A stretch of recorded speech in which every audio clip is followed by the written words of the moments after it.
Hey there, everybody. This is Elizabeth with Remember You Matter Coaching, and I wanted to come on here. It's Monday night, and it is a boss time with Dr. J. And so, pretty excited about today's topic. It is one that I feel pretty qualified to share some information and tips on, and it's effective time management and consistency and the importance of it. I thought that this was a really great time to bring out this topic and launch it because of the fact that a lot of people are starting school and having to go back to a lot of changes again, right? Some parents are having to balance the kids' school schedule with their schedule. Teachers are having to work on time management skills and how to incorporate their kids plus their teaching from this new virtual platform for a lot of them. And so really thought it would be helpful to share some tips and techniques that may be helpful to apply for everyone involved. And so I wanted to kind of share that initially with time management, it's something that I used to be very effective at, so much so that I was very goal driven, meaning I would set goals for myself, really follow a tight schedule, plan things out, really far in advance.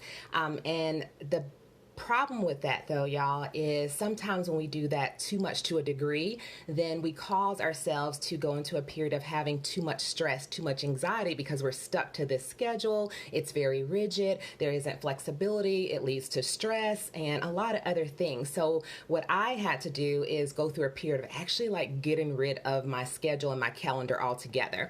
A lot of you who follow me know that at some point I went through a transition, right? And went through my own life coaching process.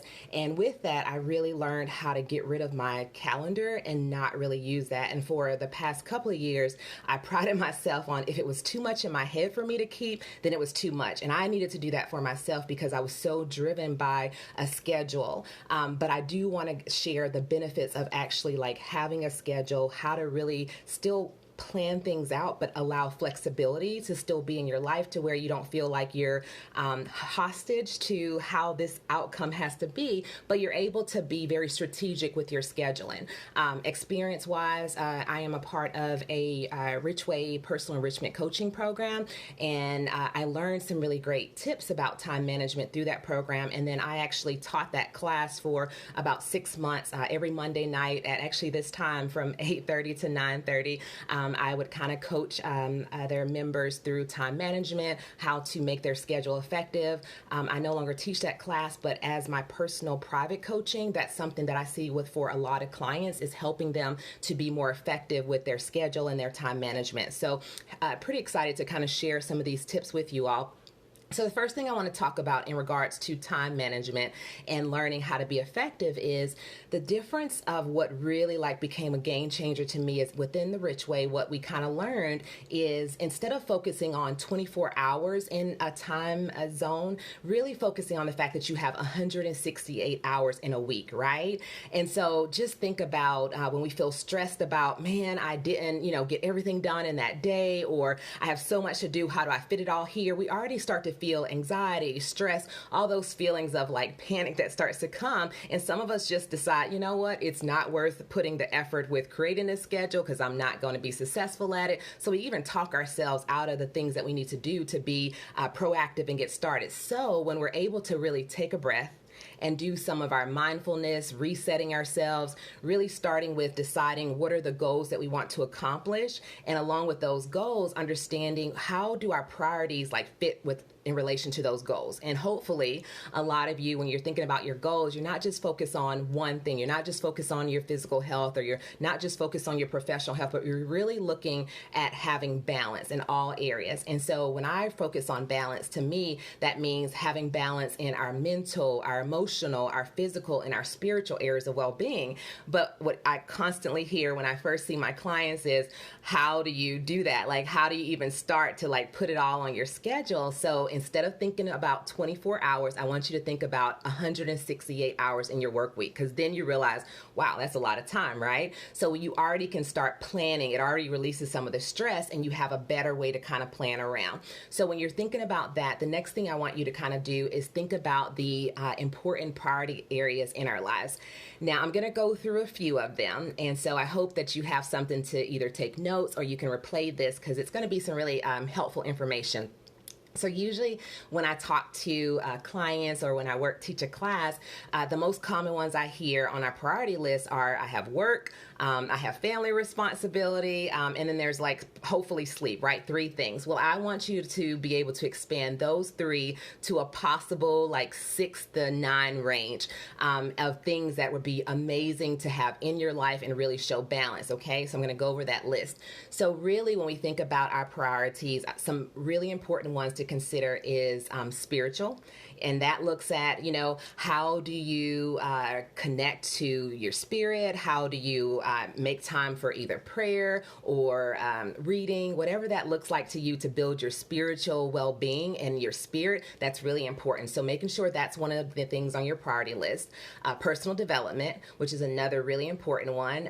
Now, some of us are really focused on personal development, but some of us like overindulge in it. So really understanding that concept of, because I have a whole week, I don't have to spend 4 hours doing personal development. And that's such an important key, because people who feel like I have to spend 4 hours will do 0 because they don't feel they have the time. Personal development can look like 30 minutes of listen to a podcast that is building you up. It could be, taking just a few minutes out to read a section of a book. It could be Googling something that's related to something that's building you up, and like letting that be the time that you spend with that. So as long as it's on your mind, as long as it's somewhere written on your schedule, you have a better chance that you're going to do that thing.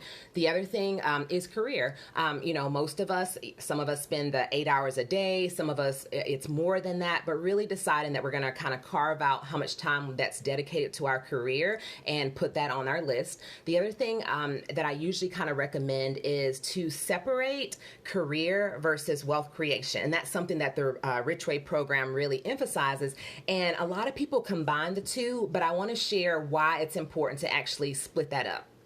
So when we think about our career, for some people, this is something you've done for 20 something years. You're in a routine. You know that you do that, right? And we think about wealth creation. We have this thought in the back of our head is, man, I'd love to start a business, or man, I'd love to write a book, or, man, I'd love to create this idea of this project. But because we don't have it put on our schedule, we never dedicate time to it. And so really being able to separate the two, our career versus wealth creation, really define specifically what that looks like to you. And when you look at your 168 hours, making sure, even if it's 2 times a week, that you're going to carve that out or put time on your schedule so that you're able to accomplish that. The other things that are really important is downtime. And that's one that I struggle with sharing with a lot of people, because when we first hear it, the word that people associate with downtime when they talk to me is it's laziness. It's like, I don't have time to be lazy. If I have downtime, then I need to be doing something with it. Well, I disagree. I want to tell you how important downtime is. For me, downtime looks like just me sitting on my couch, turning the lights down, and actually doing nothing. Why is that important? Well, for me, that usually happens after I finish work and I have a few minutes. I usually set about 15 minutes where I sit down and I just let my brain decompress before I get into doing my PM tasks, whether it be taking care of my kids, whether it be working on my business, going to meetings. And the difference is, when I don't take that time, y'all, there is a part of me that is stressed. I'm going a mile a minute. My voice and my tone may be more aggressive than it needs to be. But when I calm down and I take that few minutes, I'm able to get back to a reset point. I'm able to think clearly about the things I need to accomplish. I'm not, yelling louder than I need to when I want to see things done. And some of those we go through our day and we're like, man, I wish I wouldn't have done that. But if we take time, just a few minutes to find out what downtime looks like for us, and this is where that mindfulness also comes in, understanding what is more valuable for you. For some people, it's going for a quick little walk around the block, put on some some music, maybe either something that motivates you. If you're the type of person where I need something hard and heavy that I need to listen to, whatever that thing is that's going to just allow you to have some type of outlet for a few minutes as your downtime, making sure you incorporate that in there. For some people, it's reading, whatever that looks like to you, where I know that I'm just able to really relax and enjoy this time, even if it's laying a few minutes on your bed and, just relaxing on there with nothing going on, whatever that looks like to you, making sure you put that on your schedule also. And then the other thing on here is sleep, of course. And I say that because some people, it's kind of like, well, I fall asleep whenever I can. No, like sleep is very vital. And so a nice 6 to 8 range is very necessary, right? For us to be able to carve out and make sure we're getting. Let's say you're the type of person when you have a hard time going to sleep. I talk to a lot of people that struggle with that. And so a part of the whole process is when you're looking at your schedule and time management, if you're able to restructure your schedule, and I'm going to talk about some ways you can do that. But when you think about your schedule and you think about, if I'm the type of person where I'm still like wired and I need to go to bed, then maybe we need to put some things in your routine that allow you to kind of calm down. This could be, having a lavender hot bath before you go to bed. It could be having a pad right there by your bed where you're able to kind of jot down maybe some ideas that are roaming on your mind, because you're the type of person where I'm always waking up with these thoughts that are kind of racing in my head. Well, for some people, and that was helpful for me also, y'all, is having a pad and just writing down all the things that I needed to either do the next day or the things that were on my mind. And so it allowed me to like put those thoughts there, and then I was able to be a little bit more at rest to be able to sleep like I needed to.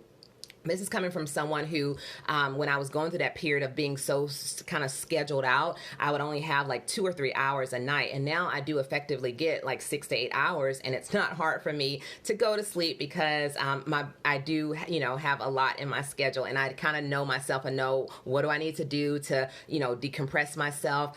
Something that I really do that really helps me. And for those of you who have a hard time turning work off or turning your phone off, there is a Calm app. And I just recently put that on where at 10 o'clock, I set that as my bedtime. It actually allows my phone to like give me a 15-minute warning that it's about to go into bedtime mode. And then it just goes into a dark mode, which is so helpful. And so their tendency to pull it up is still in dark mode until I set it to wake up again. So that might be a good strategy if you're trying to figure out, how do I adjust myself to a schedule so that I can kind of rest? Then that's a really good strategy for that also. So those are the primary priority areas that are really important. I'm going to go through that list right quick. So there's spiritual, personal development, downtime, families on there, physical fitness should be on there also, career, wealth creation, sleep, and then also I usually kind of say add either hobbies or self-care. So this is ideal if you have like the schedule that you're able to do. Now for some of us, when we have, kids, it's harder to add hobbies. It's harder to, kind of carve that time out. If you're able to, even if it's simple as, I spend 1 hour a week dedicated to researching a hobby or building something. The beauty of that, y'all, is so many of us lose ourselves in the process of our schedule and taking care of everybody else. We put our work responsibilities, we put our family responsibilities, and we feel so disconnected from ourselves. And, those of you who know me, I'm really big on rediscovering ourselves and making sure we're a part of our life too. And so with that, just the beauty of having some type of hobby or attachment to a task that allows you to be present is vital for you to be able to kind of connect to yourself and keep yourself like as the main thing on your schedule. Okay, so what I recommend is once you go through those priority areas, a really quick tip to do is to prioritize them.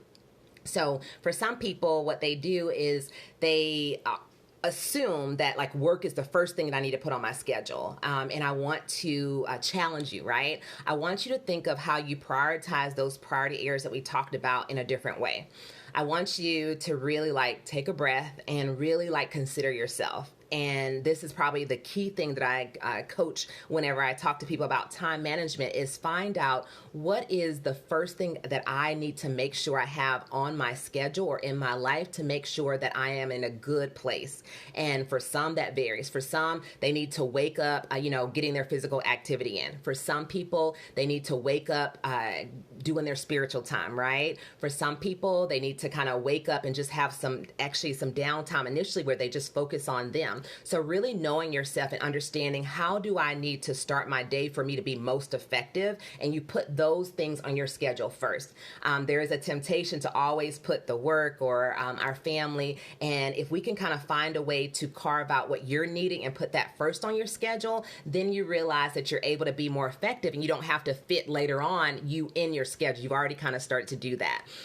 When you do that, though, don't just think about 24 hours. Think about your whole week. If it's that I want to, have 3 days a week where I'm able to get my physical fitness in, then plan out on a time-based schedule where you're going to put that time at. Where is it most effective? And really think about it. Don't just say, well, when I'm going to fit it in whenever I can. I'm just going to do it 3 times a week and not really put a time slot, because most likely you're not going to commit to doing that, because time, and if you don't write it, if you don't see it, if you don't really follow it, then it's not going to be done. So really setting those designated time for when you're going to carve out the pieces that we're talking about, and really being specific about how much time I'm going to spend. Even if it's your spiritual time and you realize, what, honestly speaking, I can commit because it's something new that I want to do. I can commit to 15 minutes, so many days a week. And that's good enough, right? Because you have to start somewhere. It's better to get that 15 minutes in to have nothing, and then you feeling like I'm out of whack, I'm out of balance, I'm missing something. So really being honest and truthfully about what you're able to start with, because you don't have to keep it there. It just allows you to start feeling better, because you're like, wow, I'm able to put these things in that I didn't think that I had time for, that I didn't think was possible, and I'm noticing my life being better because I am. So really making sure that you carve out that time and you're intentional about how you put these things on your schedule. So I want to talk about the different options of schedules that you can use, because there's so many out there, right? Well, when I am doing training on time management, the one that I usually say is a great one to start with is a time-based one. And that's one that looks at our schedule from, let's say we have like 12, a.m. to 11 p.m. And every hour you have on there where you're able to really account for, every half hour, every hour that you're trying to do, and put those things in. The reason why that's efficient versus some of the, currently what I use though is a little different, because I've done the system, and so I have one that I've created that's more effective for me. So I'll use a planner, right? And on the planners, how it has lines, and some of them have times, but not all of them. I like to use that one because I can do time chunks for my schedule, and that works more effective for me. But a lot of people are just starting off. The hour, 30-minute blocks are really more effective, because it becomes a training guide for you to be able to fill in what you're going to do and be able to see that. And then you can cross it out as you're able to complete it.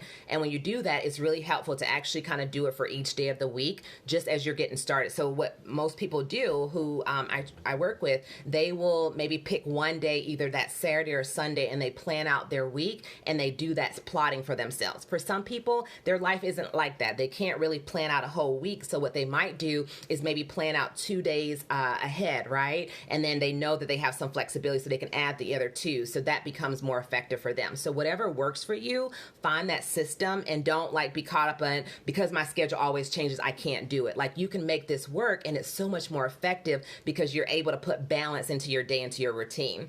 The other thing that is really key that I want to kind of share as a big point, I just want to check my time. And if you guys have any questions, feel free to put them in the comments, and I will go through them before we close this out. Or when this live is over, if you want to put them, I will definitely kind of reply for some strategies if you're struggling with personally what it looks like in your life also. So I just want to kind of share that. I see Tammy's joined, Joe has joined, Kayla has joined. Thank you so much for tuning in to this live. It's time management. You guys know how much I love time management. So I thought with school starting, it would be really effective to be able to kind of share some tips along the way. The other thing I want to talk about, y'all, is another key that is so helpful for so many of us who go through this training within the Rich Way on Time Management is the system of learning your 168 hours, and how do you calculate really how much time you're using. So what this looks like is, how I said when you list your priorities, right? Those either 9, whatever works for your life. The other thing you want to do is actually calculate the total number of hours that you have allotted. And this is your idea. What do I want my schedule to look like? So it's good if you were do it what you want it to look like and how you've been using your time. So what you would do is calculate the total amount of hours for each of the priority or areas that you see, right? And once you get that total, you're going to subtract that total from your 168 hours. What does that teach you? Well, it will either let some people know, and some people are like, man, once I calculate, it says I have 50 something hours unaccountable for. Where's that time going? Or other people who feel like they are running on steam, they will be like, I have 178 hours that I'm using. It's kind of like, wait, what is that telling you, right? If there's ways that you can kind of pull back, then that's going to be so necessary because you're doing way beyond what your week has, and that's why you're running on steam. And so what that helps people to do is be able to like, okay, what can I reasonably possibly cut out that I'm, wasting time, or that I'm doing too much where I might need to pass it on to another week, or be able to just look at it differently or cut some things off my life. What does setting those boundaries do? Well, it allows you to be able to preserve, first of all, your health, because a lot of times when we're running on steam and we're not refueling ourselves and we're not really balanced, we notice we don't feel right. We notice our mood isn't right. Our attitude isn't right. We are cranky and it just doesn't feel right. But when we're able to have more balance and flexibility into our schedule, we're able to operate better. We know when we need to take a little bit of downtime. We realize, I have about 20 extra hours somewhere in my schedule that's unaccountable. It's okay if I put this task on to another day because I'm looking at my whole week instead of just my 24 hours. So really effective when we start to kind of change our mindset about time, and instead of being stuck with that 24 hours, looking at our whole week and how to effectively plan that out. So in summary, I want to share a few of these tips and re-summarize them. So how do you be effective with time management? Well, the first thing is definitely kind of create a system of a schedule that works for you, and understanding that you start with the priorities and making sure you don't start with what you have been doing, right? You start with the idea of what you want to create, the balance in the life you want to create, and you build from there. You start with what's the most important thing that I am needing in my life to make sure that I feel balanced, and you put that first on your schedule, and then you build your other priorities in as you've ranked them from importance for your life and for you to be efficient. And then you'll be surprised because it's like,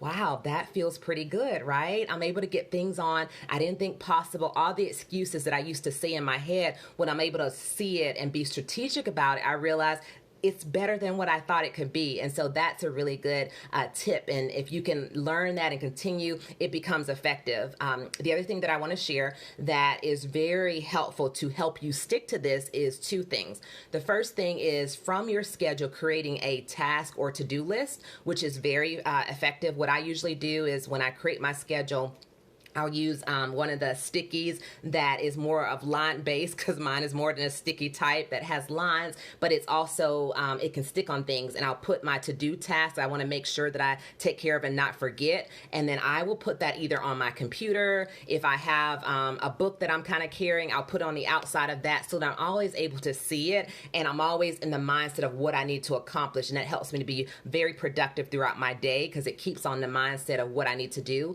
The other thing that's really effective that we really focus on within the Rich Way is having accountability partners.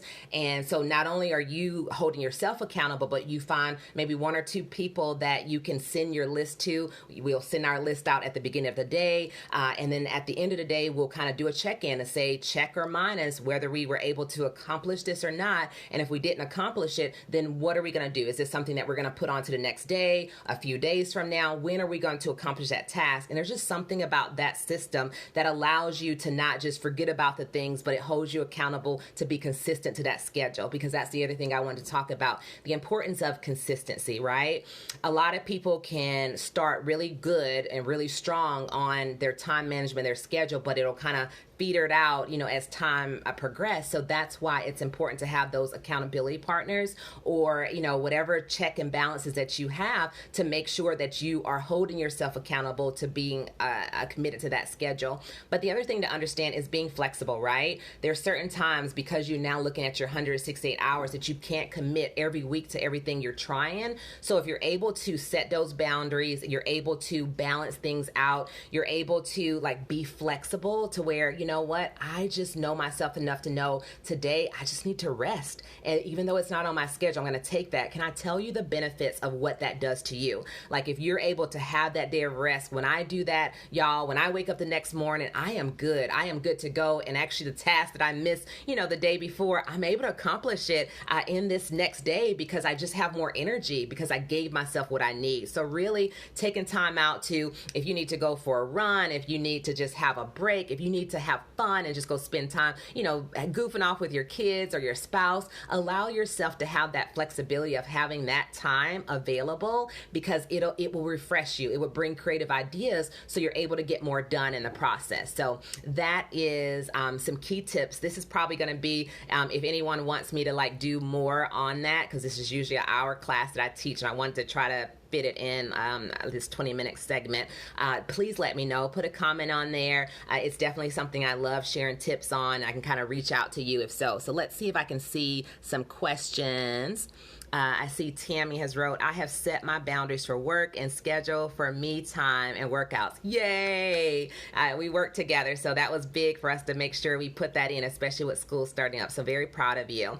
Yeah, that's necessary, right? And that's a change. It's something that we didn't used to do. Usually if we were gonna, especially for teachers and educators, because I used to work in the school district too, it was one of those where you had your mindset, I got to get going. But I kind of learned from the very beginning that I had to kind of start those, set up those boundaries, that balance, making sure I fit me in it, because it was so easy to lose yourself and you found yourself going on steam and just being wore out and letting work consume so much of your life. And then what happens, y'all? 10 years from now has passed and you're like, where did the time go? Because we weren't cognizant of the fact that we didn't put us in our schedule. We weren't really working on the goals that were important for us, and we didn't have balance in there. So it is possible to live a busy life and still have balance, to still have, be mindful and to still enjoy your life. And so that's what this one is for, just to kind of give you some tips on how to do that. So I want to thank everyone for joining in on this live. If you have any comments, then go ahead and put it in the chat and I will kind of respond when I see the comments on this live. So you guys have a blessed and amazing day. And thank you so much for tuning in. Remember, you matter and that you're important. Bye-bye.